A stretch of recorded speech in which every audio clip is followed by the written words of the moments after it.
वक्त हमें मुफ्त में मिलता है पर यह हमारे लिए बहुत कीमती और वक्त हमेशा हमारे पास नहीं रह सकता। इसलिए सही समय पर इसका इस्तेमाल करें। अगर आपने एक बार वक्त को खो दिया तो दोबारा वो वक्त वापस नहीं आएगा आपके पास। Hello, good morning everyone, welcome back my channel Reema aspirant life में। आप सब कैसे हैं? आई होप कि आप सब बहुत अच्छे होंगे, मस्त होंगे, आपकी स्टडी भी अच्छी चल रही होगी। इस टाइम सुबह के 5 बज रहे हैं। बाहर से मैं अब आ गई हूँ घर में और खाना बनाने जा रहे हैं। कभी कभी इंसान को कोई चूल मचती है कोई काम करने के, तो वही मुझे भी हो रहा है। तो इसलिए मैं आज जा रही हूँ गुजराती ढोकला बनाने। बस थोड़ा सा ही बेसन ली हूँ जिससे कि मुझे किसी की बात ना सुननी पड़े अगर खराब हो जाए तब। बेसन में नमक, 1 चम्मच शक्कर, नींबू का रस, कुटी हुई मिर्च, तीनों सबको एक साथ मिक्स कर ले, गाढ़ा घोल बना ले। फिर एक कुकर में थोड़ा सा पानी डालें और एक कटोरी लेकर उसको उल्टा उसी में रख दे। फिर उसके बाद जो बेसन वाली कटोरी उस पर रख दे और फिर उसके बाद कुकर का ढक्कन लगा दे। 10 मिनट के बाद उसको नीचे उतार ले। मेरा ढोकला तैयार हो चुका है, बस इस पर तड़का मारना है। मैं पहले भी अजीब अजीब एक्सपेरिमेंट करती थी, लेकिन इस जो वीडियो बनाना जब स्टार्ट की इस वजह से सब बंद कर दी, क्योंकि टाइम ही नहीं मिलता था उतना काम करने के लिए। जैसे कि हम लोग यूपी वाले हैं, तो अगर हम अदर स्टेट का खाना खाएंगे तो हमें जल्दी पसंद नहीं आएगा, सबको पसंद नहीं आता। एक बार मैं महाराष्ट्रियन खाना पूरन पोली बनाई थी, किसी को पसंद नहीं, सब फेंक दी मैं।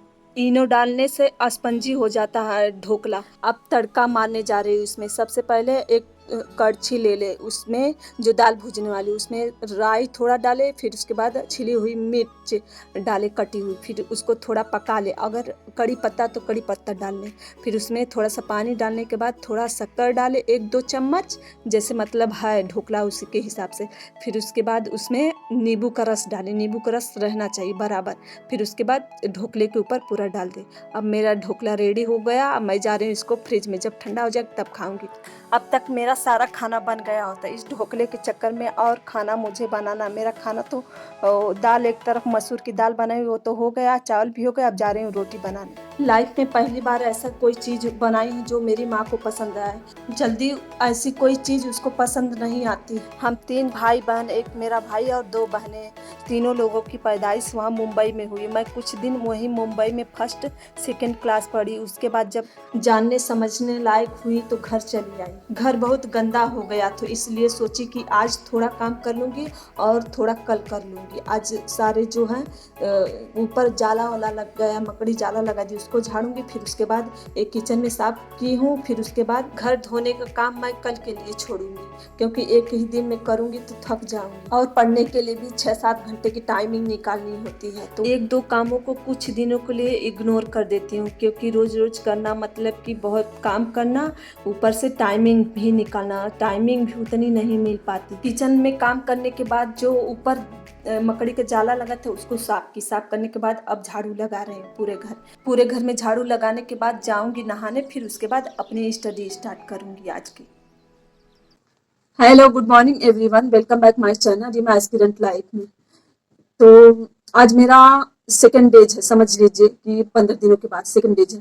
तो बहुत से लोगों का एक कमेंट आता कि एग्जाम के बारे में कुछ मालूम है, कब एग्जाम होगा। जब कोई ये सवाल पूछता है तो समझ में नहीं आता कि क्या जवाब दे, आखिर क्या जवाब दे उन सबका कि कब एग्जाम होगा। बच्चों के साथ खिलवाड़ हो रहा है बस, और कुछ नहीं हो रहा है।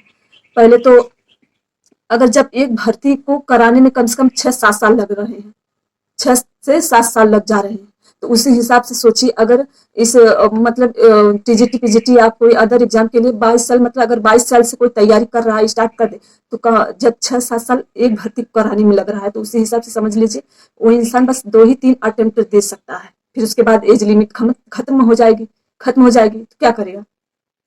तो अब समझ में नहीं सरकार क्या चाहती है आखिर। न डेट निकाल रही है, न भर्ती, ये भी कैंसिल ही कर दे तो ठीक रहे। हाँ, बच्चे मतलब एक उम्मीद लेकर बैठे हैं बहुत सारे लोग इस एग्जाम को, तो ऐसे में समझ में नहीं आ रहा। जैसे कि ये भर्ती प्राइमरी जो सुपर टेट निकली थी 2019 में निकली थी, अब उसको कितने साल हो गए, अब वो 5 साल हो गए उस भर्ती को निकले हुए। इस हिसाब से भर्तियां निकलेगी तो क्या होगा। और उसके बाद जैसे एलटी ग्रेड का 2018 में हुई निकली उसको भी 6 साल हो गए। जब इतना साल लगाएंगे तो सबकी एज लिमिट नहीं जाएगी। इतने लोग तो कुछ बैठे हैं 1-2 साल के, सोच रहे हैं कि 1-2 साल में नौकरी ले पा जाए, फिर उसके बाद अपने आगे की लाइफ के बारे में सोचे, मतलब शादी वादी के बारे में, चाहे लड़की हो चाहे लड़का हो, यही सबके मन में चल रहा है। तो शुरू में तो जब भर्ती निकली टीजीटी पीजीटी की, चलो एग्जाम हो जाएगा, कुछ दिन में डेट निकल जाएगी, ऐसे देखते देखते 2021 की निकली, अब 2024 चल रहा है। तो बीच में अब आया कि कुछ जो है सदस्यों को आयोग में गठन हो गया, तो चलो ठीक है। फिर कुछ दिनों के बाद पता चला कि सब मतलब कि आयोग का गठन हो गया, सबका गठन, तो एक उम्मीद हो गई कि चलो एग्जाम हो जाएगा, जल्द हो जाएगा, और सब अपनी पढ़ाई में तेजी ला दिए, पढ़ाई में। लेकिन नतीजा क्या निकला, अब कुछ हो ही नहीं रहा, बस रोज नियम रूल निकल रहा है पेपरों में, अखबारों में। जब वैकेंसी निकलेगी तभी तो उसको फॉलो करेंगे उसमें, बस डेट निकल रहा है और सब पूछ रहे हैं कि कब डेट निकलेगी। अब क्या जवाब दे कि कब डेट निकलेगी, मतलब बीच में ऐसा लगा कि डेट निकल जाएगी, सबको उम्मीद हो गई थी, सब अपने पढ़ाई में तेजी ला दिए थे। अगर इस जुलाई मंथ में लास्ट तक कुछ नहीं हुआ तो समझ लीजिए अगस्त सितंबर तक इस एग्जाम की कराने की कोई उम्मीद नहीं है, एग्जाम आगे भी जा सकता है। एक ही चीज को बार बार पढ़ना, एक बार 2021 से सब लगे एक ही चीज को बार बार पढ़े, एक उम्मीद है कि हाँ हो जाएगा, पढ़ लेंगे तो एक बार निकल जाएगा, तो हम हो जाएंगे, तो पूरी लाइफ सेट हो जाएगी हमारी, सिक्योर हो जाएगी। लेकिन यही सोच सोच के क्या सब अपनी एज लिमिट, खराब एज लिमिट खत्म हो जा रही है लोगों की। अगर जुलाई में लास्ट तक नहीं कुछ हुआ तो समझ लीजिए अगस्त सितंबर तक डेट की गुंजाइश नहीं है कि इसकी निकलेगी। और मुझे लगता है कभी कभी सरकार सीरियस ही नहीं, क्या चाहती है सरकार आगे, बस खिलवाड़ कर रही है। इतने सारे लोग बैठे हैं इस एग्जाम के भरोसे, रोज एक ही चीज को पढ़ो, जैसे बोरिंग फील होने लगता है।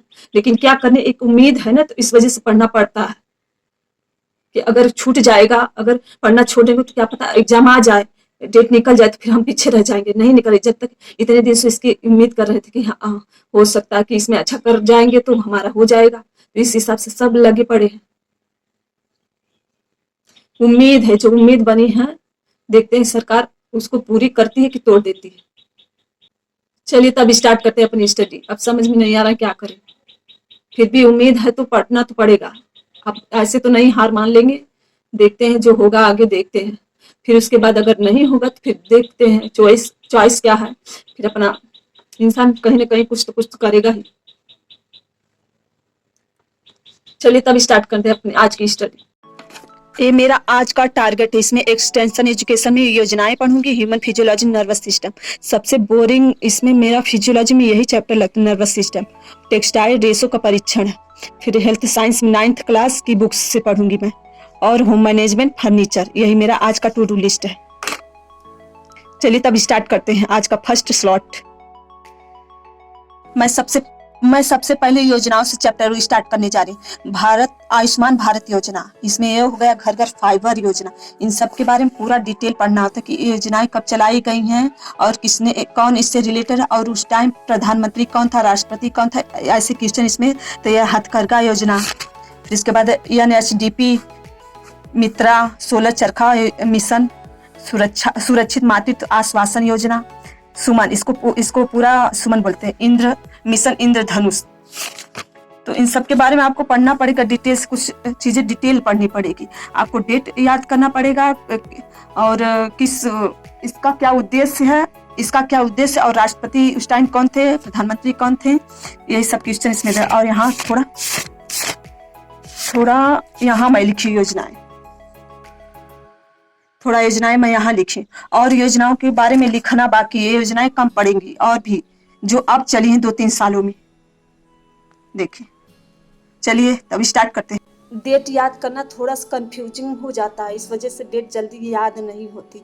डेट को याद करने के लिए छोटी छोटी मतलब चिट बना के उसको अपने सामने दीवार पर चिपका देना चाहिए। मैं वही काम करूँगी, लेकिन आज टाइमिंग नहीं, आज पढ़ लेती हूँ, उसके बाद कल मैं ये काम करूँगी। बल्कि वो आंखों के सामने डेट देख एक नज़र डाल लेंगे डेली तो याद रहेगा। इस तरह अगर हम याद करके फिर उसके बाद छोड़ देंगे तो फिर वही आ जाएगी, फिर वही परेशानी आ जाएगी, फिर उसको याद करना पड़ेगा डीपली। 2021 वाले एग्जाम में उज्ज्वला योजना के बारे में पूछा गया था।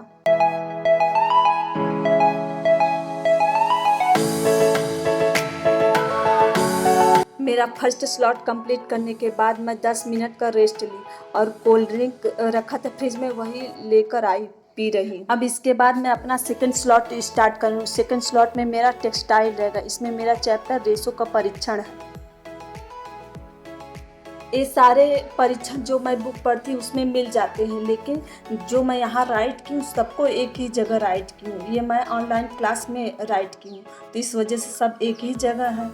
तो इसमें परीक्षण में पहले इसको काटने पर उसकी आकृति रेशे को कैसी होती है, फिर उसके बाद लंबाई, हर रेशे की लंबाई कितनी होती है, व्यास कितना होता है, और छूने पर कैसा लगता है, और तोड़ने पर उसका परीक्षण कौन मजबूत रेशा होता है, कौन कमजोर रेशा, और इसमें जल्दी सिलवट पड़ती है। यही सब जो है टेस्ट इसमें होते हैं। रेशों पर 12 प्रकार के परीक्षण किए जाते हैं, जो इसमें सारा इसमें मैं राइट की हूँ। जो फ्रेशर होंगे, अभी इसका एग्जाम नहीं दिए होंगे, तो जो टेक्सटाइल में सब सब्जेक्ट में टेक्सटाइल्स थोड़ा टफ लगेगा, क्योंकि इससे पहले हमने इसके बारे में कभी पढ़ा ही नहीं है होम साइंस में, तो इसीलिए थोड़ा इसको समझना मुश्किल होता है। 1-2 बार आप पढ़ लेंगी तो आ जाएगा टेक्सटाइल अच्छी तरह से समझ में। 3 स्लॉट मैं काम करने के बाद दोपहर से और शाम तक करती हूँ, फिर उसके बाद 2 स्लॉट मैं रात में करती हूँ। अब मैं अपना थर्ड स्लॉट स्टार्ट की। उसमें मेरा थर्ड स्लॉट ह्यूमन फिजियोलॉजी, इसमें मेरा चैप्टर नर्वस सिस्टम है। जैसा कि मैंने अभी बताया कि एग्ज़ाम डेट में टाइम लगेगा। टाइम हो सकता है अगर जुलाई लास्ट में कुछ नहीं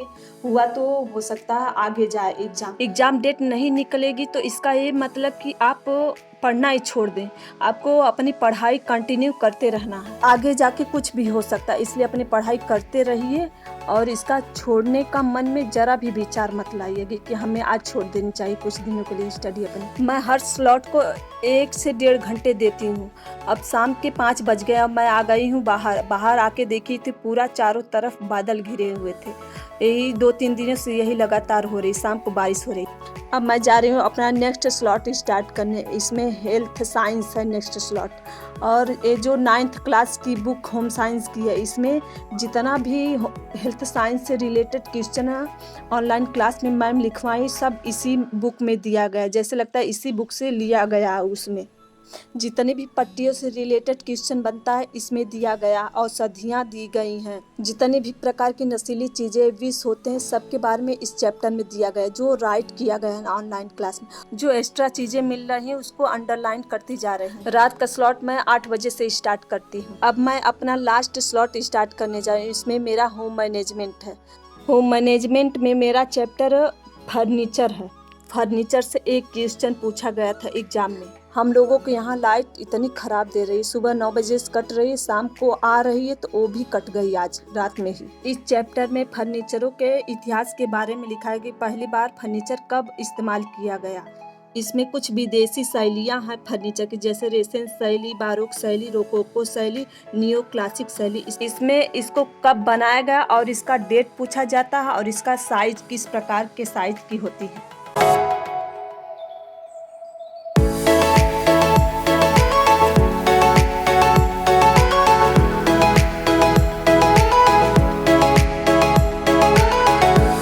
इस टाइम रात के 10 बज रहे। अब मैं जा रही हूँ सोने। आज का मेरा टारगेट कंप्लीट हो गया। दोनों टारगेट मैं 1.5 घंटे में कंप्लीट की।